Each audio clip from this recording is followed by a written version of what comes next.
I was reading an article recently about this idea of narrative fatigue. Has anyone heard of this term, narrative fatigue? It's super interesting. It's basically this idea that, like, we humans, we're at our best when we can kind of put the world and all of the events that are happening into a narrative that is familiar and that makes sense, right? Into like a little bit of an arc of a story that we know. Usually a story that maybe has some redemption at the end or some resolution at the end. We like to storify our reality, and it just helps us feel good in the world when we can take the things that are happening and translate them onto a narrative and a story that we're familiar with, right? And the thing about this pandemic, combined with all of the things that have been happening in the world that we could not predict, it doesn't fit into this normal narrative framework. The author of this article, Joe Pinkser, he says it this way. He says, if the pandemic were a movie, it wouldn't make any sense. Even putting aside the suffering and monotony that would make up the film's action, the narrative structure of COVID, defined by its false endings, exhausting duration, and inscrutable villain of virus, would be utterly unwatchable. So, like, whatever the opposite of must-see TV is, like, that's what this is. And he says, like, when we are unable to bring a familiar narrative into our lives, we're much more likely to experience stress, fatigue, anxiety, and what he says, just like a direct quote, just feel kind of crummy. But the article also references, which I love, like all these social researchers who were looking at folks who were actually able to construct a narrative that is rooted in this kind of reframing or looking at it as an opportunity to grow or an opportunity to rethink their lives or to find new meaning or direction. I'm sure we've seen countless stories of this happening, and perhaps we've also experienced this happening in our life in some way as well. And what I like to think about this is like just doing that instead of narrative fatigue. It's like a form of narrative resilience, right? It's this idea that we can actually find deeper happiness, and we're able to in the midst of this fatigue of this never-ending story, to find deeper meaning and to create new life in our lives in the midst of it all, right? And I think it's important, just in general, to continue to acknowledge how much we've gone through.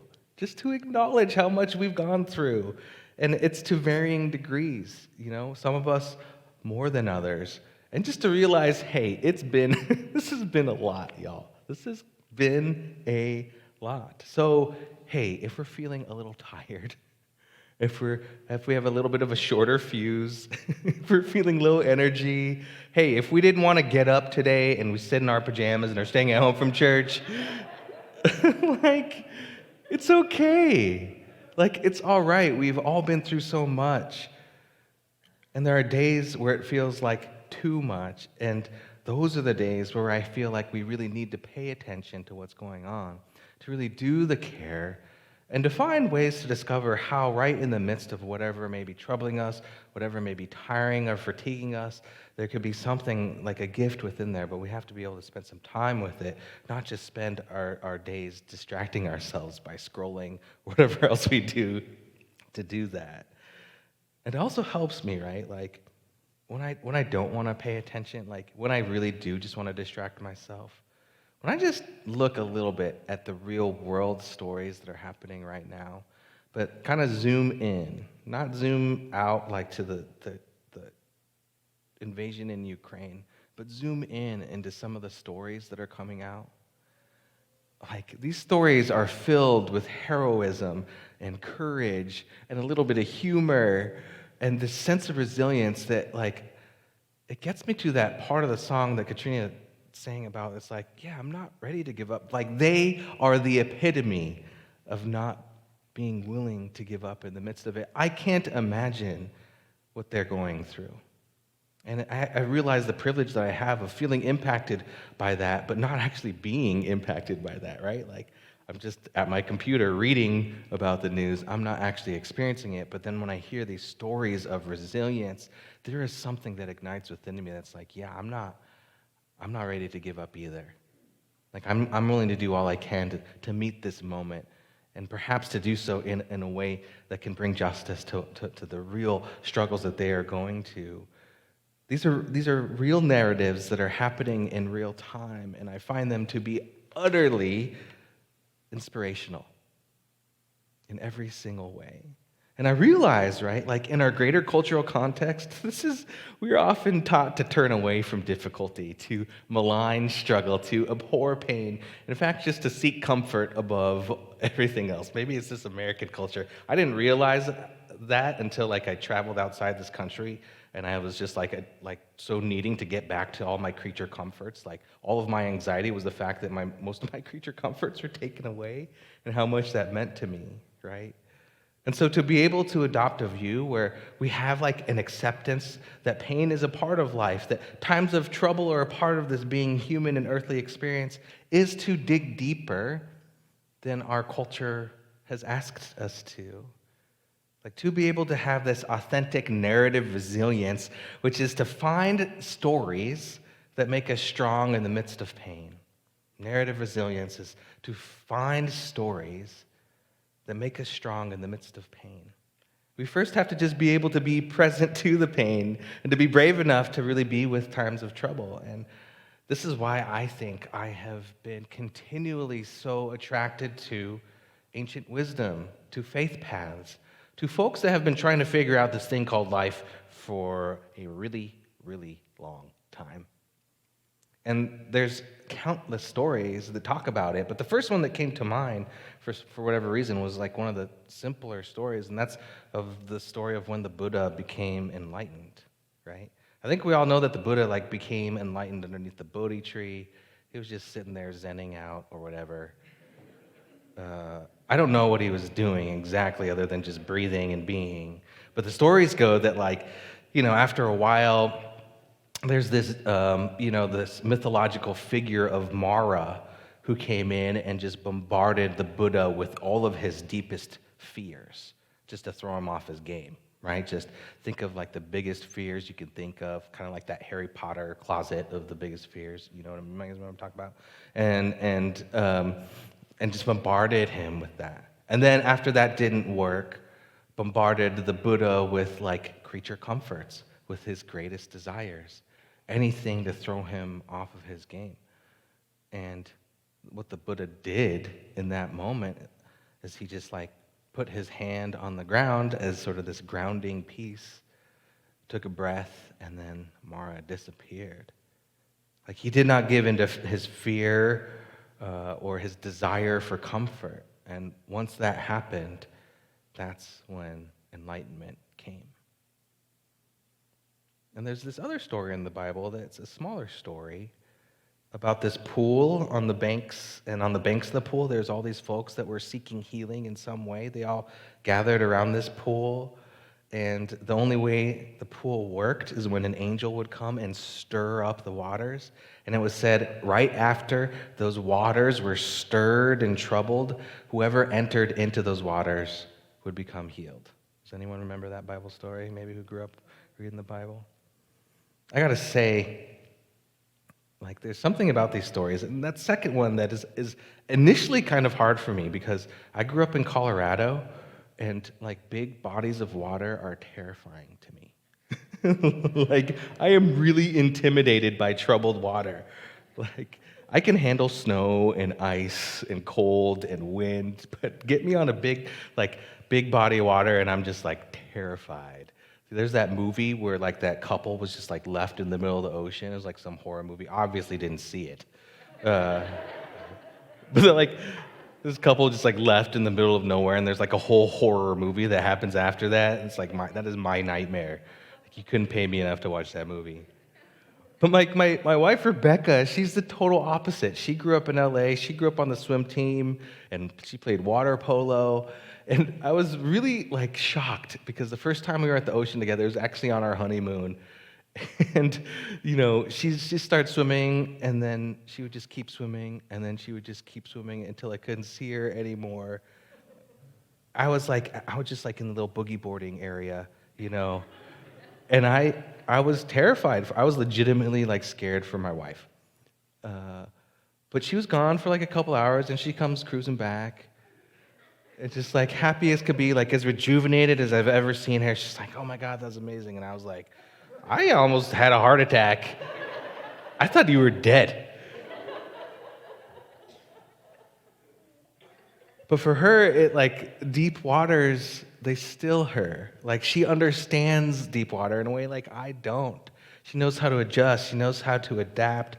She can read the cues. She knows how to be with those troubled waters and to not let it disturb her. She actually says it restores her. It does not overtake her, but it restores her. It's counterintuitive for me, especially. But it's counterintuitive to this cultural context that we have of this comfort seeking. But I know that the ancients, I think what they're trying to tell us is that sometimes you have to be near to or even get into the troubled water to be restored. And there's so many other examples of people bravely entering into troubled water in search of freedom, right?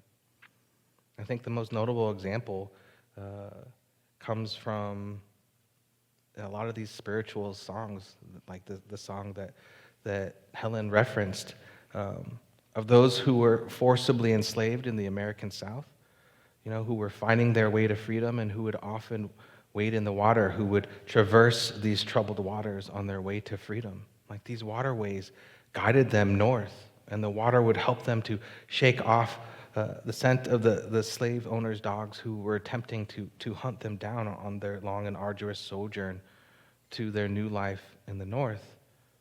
There's wisdom to these myths, and there's wisdom to these real life stories of troubled water being this gateway to freedom.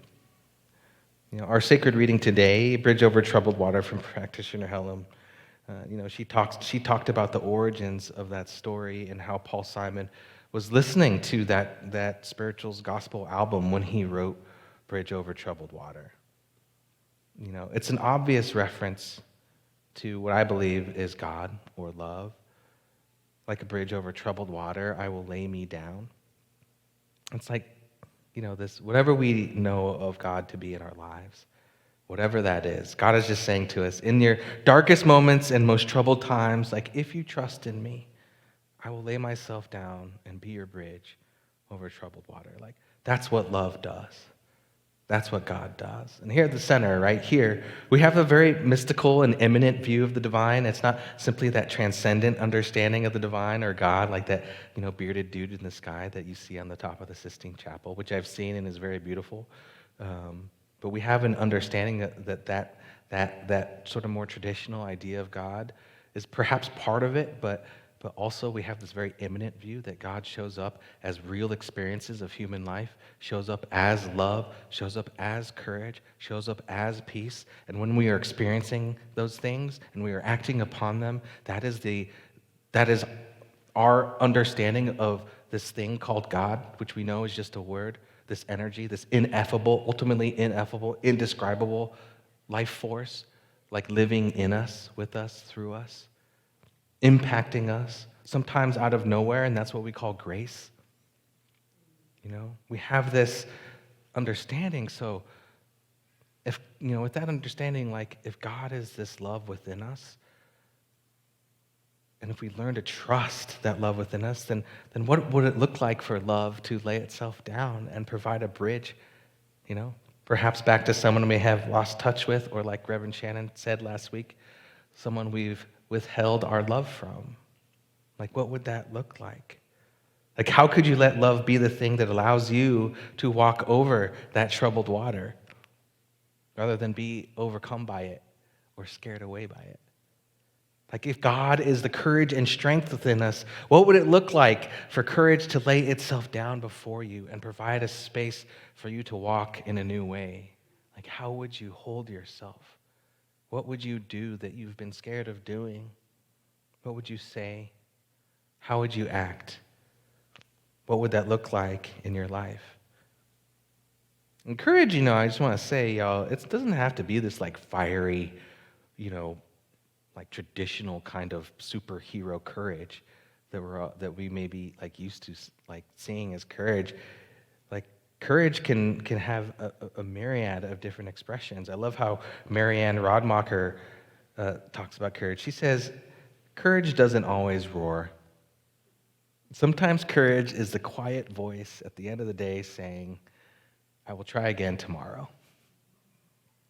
I will try again tomorrow. That's got to be a mantra for COVID times, right? It's like the procrastinator's dream mantra.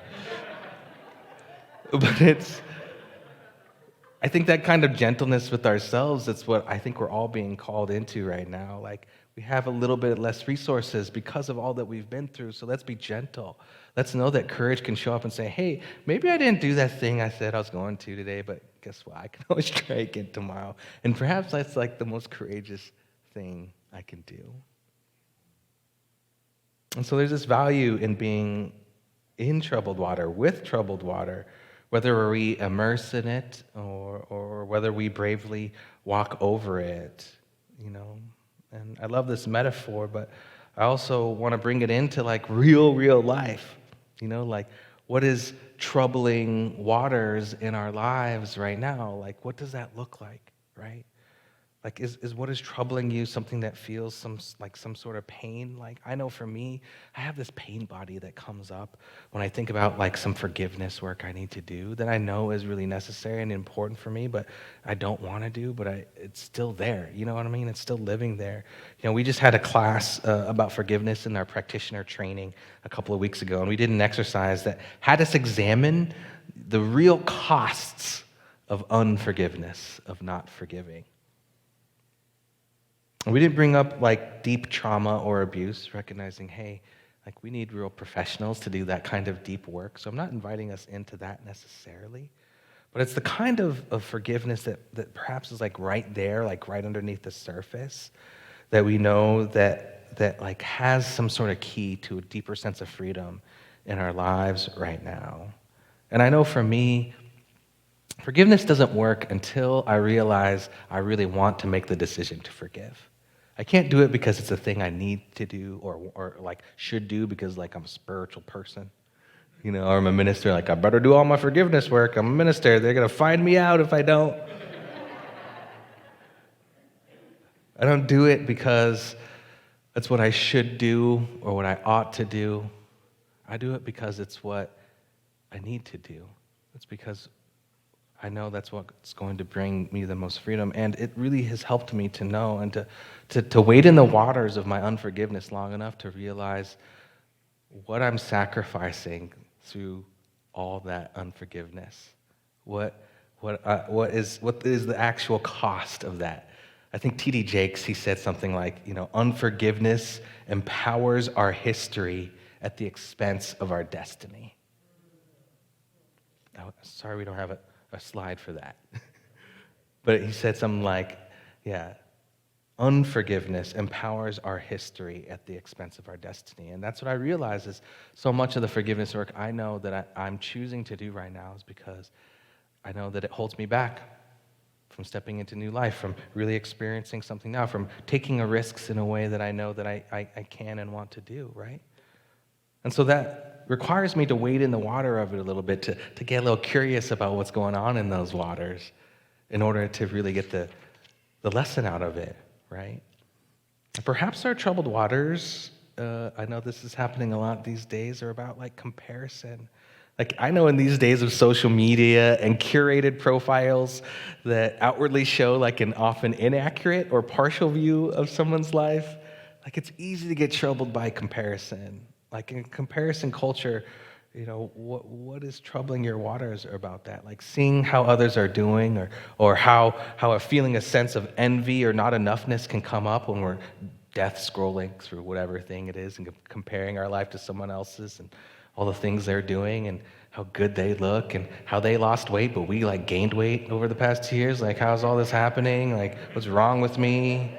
All these little subtle things you don't even realize is going on while we're just scrolling. I know that comes up for me a lot. Then I, like, 2 hours of death scrolling, and I'm like, I don't feel very good. You go, like, take a walk after that. But I also know that, like, getting to know, like, what's happening within when I'm feeling troubled, when I'm doom scrolling like that, I need to wade in those waters enough to realize, oh, this is about my not enoughness. This is about my feeling of comparison. This is about my inability to both celebrate and accept someone else's joy, but also accept and celebrate my own as well, and that those can live simultaneously, that appreciation can happen and widen without those two things competing. Oh, yeah, I got to get there. But I can't get there if I don't actually do some investigation of why it feels so crappy after I scroll on social media for so long. And perhaps what troubles us is heartbreak about the invasion of Ukraine. What I know about this is, what I'm feeling in myself is, I'm feeling called to action in a way that I haven't felt maybe for other conflicts. Perhaps it's just because it's so on the surface and everywhere right now. But being willing to wade in troubled waters can also call us to action in a deeper way, right? So you can spend time researching organizations that are bringing direct aid, that are helping folks on the ground. There's so many ways to engage in peace-building actions in our own lives, but it takes us being willing to, like, engage in the news. I know some of us like to just avoid the news, but we can engage in the news and allow it to be something that calls us to action. You know, as I think about what's troubling my own waters, and I think about this context of Women's Month and this patriarchal culture that we've all grown up in, like, I got to give myself some credit and realize how far I've come since I was that high school jockey, kind of bro-y, dude that was totally contributing to the culture that creates inequity, that creates objectification and dehumanization, that normalizes this, that takes this culture as a way to bond with other bros, that I consider to be a part of that culture that I wanted acceptance in, that makes me feel I have to conform to that in order to feel loved and accepted, that makes me feel like I have to police others that maybe aren't conforming to that as well, or make fun of them in some way that's not conforming to this culture. To look at women in a certain way, that's all stuff that's deeply ingrained that I acted upon, that I'm deconstructing here in this moment. And talk about being troubled, looking at that is incredibly troubling. Admitting that is even more troubling. Yet I know, like, that's what is required. If I have any chance of being a person that seeks to deconstruct this out in the world, in my families, in my workplace, in any space that I reside, I have to be willing to be troubled by what I see about all the ways in which this patriarchal culture has gone into my mind, and even worse, into my heart sometimes. And being willing to heal that so that I have any chance of helping to create a more equitable world for all, which is what our mission is here at the center, right? Yeah. And so I feel, as we close today, we are often afraid to heal because we fear the discomfort that the healing process will bring up. We feel that by going into these troubled waters, those troubled waters are going to overtake us. Just like I was freaking out when my wife was swimming out into the ocean. It's like, oh, she did. Like, what's going on? But what if we just began to approach our lives? This is the invitation I have for all of us. And the things that are troubling us right now, that perhaps those same waters that we're so scared of overtaking us can be waters that can restore us, can be waters that can heal us, that can be waters that can free us, that can be waters that can allow our best, most beautiful selves that have always been there to fully have a place to emerge, to grow, to thrive. So I want to close today with this quote from James Hollis, who I just think captures this time so beautifully. He says, right now, the world is more magical, less predictable, more autonomous, less controllable, more varied, less simple, more infinite, less knowable, more wonderfully troubling than we could have imagined being able to tolerate when we were young. Wonderfully troubling.